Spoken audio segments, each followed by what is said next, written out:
What's going on, everybody? Welcome back to the channel. This is your boy Juju the Gamer here on Juju's Corner. Please make sure that you follow me on Twitch. We are trying to get to 15 subscribers. 15 followers, excuse me. We are about a little bit, maybe less than over 100 subscribers to get to 500 subscribers on YouTube. So if you're watching, please hit the subscribe button. Make sure you hit that follow on Twitch and make sure you give a like to the channel. Any and all support is very appreciated. Now, I'm going to give my thoughts on some of the games that I was watching just around the clock. Before I get into Colorado and UCF. The morning games was kind of And when I was looking at the schedule, none of the really morning games caught my attention. But I will say, what happened to Oklahoma State? Like, what exactly happened to them? They got hit with a shovel today. Minnesota and Michigan, bro, you almost got to have 8-9 in the box to beat Michigan. Because I don't trust their passing game as a fan.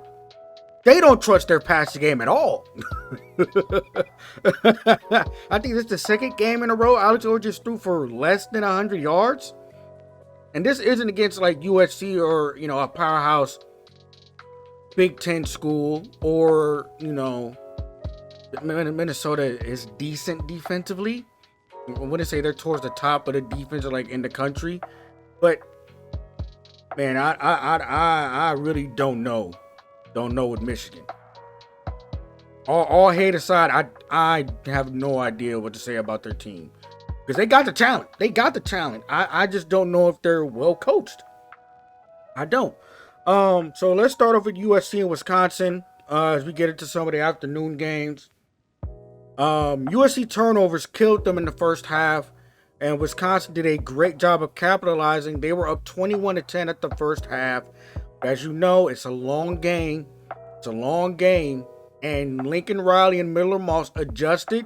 They limited their turnovers, and they came out that second half firing on all cylinders, not just on offense, but their defense was also getting a lot of turnovers themselves, especially with a muff punt, put them right in the red zone, instant score. They were feisty. I don't know if they were sleepwalking a little bit in that first half, but that second half, they were feisty. They were creating turnovers. They looked vastly improved from what I saw in that first half. Like the first half, everything was not going great. They was getting got in the first half, but in the second half, they turned it around.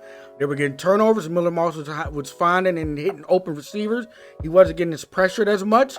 And then, when the offense can't move the ball, any defense will get tired. I'm a Bears fan. I know this from experience. So it's like Wisconsin's defense became a little bit unglued. Then the offense started pressing. Then they started turning the ball over. USC gets their first Big Ten win, 38-21. Good bounce back game from them.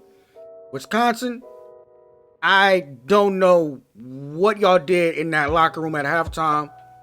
Never do that again, because I believe y'all got shut out in that second half. Yeah. Y'all were up 21-10. Y'all lost 38-21.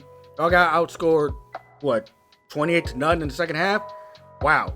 So USC gets their first home Big Ten win against Wisconsin. Auburn and Oklahoma. Pray for Auburn fans. This game was just a testament of will and what defense was going to break first, or what quarterback was going to make that back-breaking mistake. It was a great defensive game plan by both teams. Wasn't like really a lot of explosive plays outside of a couple.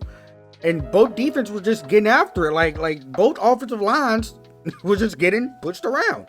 But the big story for me is that when Auburn doesn't turn the ball over, they might be decent. But the problem is they turn the ball over a lot. I believe they are ranked the most in the nation in turning the football over. You are not going to win games like this, especially in the SEC. When you give teams chance after chance after chance after chance, you are not going to win games. And for the most part, this game, I'll give them credit. They did not turn the ball over, except for when they absolutely needed to not turn the ball over and Peyton Thorne threw a pick 6. Oklahoma won 27-21. I fully believe if Hugh Freeze could be fired right now, he probably would. But Auburn is also probably paying their last 2 coaches, so they can't fire them. So, the game I'm going to highlight before we get into some of these night games with Georgia, Bama, Ohio State, Michigan State, and Illinois, and Penn State, I believe, which is on now, and Illinois is in the red zone. Oh, they scored a touchdown. Okay, I'm going to have to hurry this up. So, full stop. This is the best game Colorado has played. Colorado versus UCF. Last I checked, Colorado was up 48-21, but that game started late due to a weather delay. But let me go through my notes. Colorado finding their run game the past couple weeks has helped Shedeur get much needed protection. He was not going to last the entire season with them dropping back 50 times a game, getting him beat up without some semblance of a run game. And I feel like this game, their stable of running backs, Welch, the Ohio State transfer, Dallin Hayden, and the third running back name I cannot pronounce at this moment. I'm not even going to try to. But number 23, it felt like when they actually give purpose and intention to run the ball, they can do it. And if Colorado can run the ball, they already got a good enough passing game if they keep, Shedeur upright. If they can run the ball, that changes everything because now their defense can get rest. You know what I'm saying? Their defense is not on the field all the time if Shedeur and a passing game isn't going. So that's huge. That's huge, man. That's huge. KJ Jefferson is not a quarterback. And I want all black brothers to succeed. He is a defensive end. You can't tell him he's 247. He looks bigger than that. This game should cement Travis Hunter to be the Heisman leader. I'm sorry, we've had some great two-way players in college football history. Chris Gamble, for example. Charles Woodson. Yeah, probably Deion himself. Travis is doing stuff on both sides of the ball none of them have did. He's playing damn near every snap. He's catching the ball a lot, catching touchdowns, even being decoys for the other receivers. And he's also shutting down an entire side of the field on defense.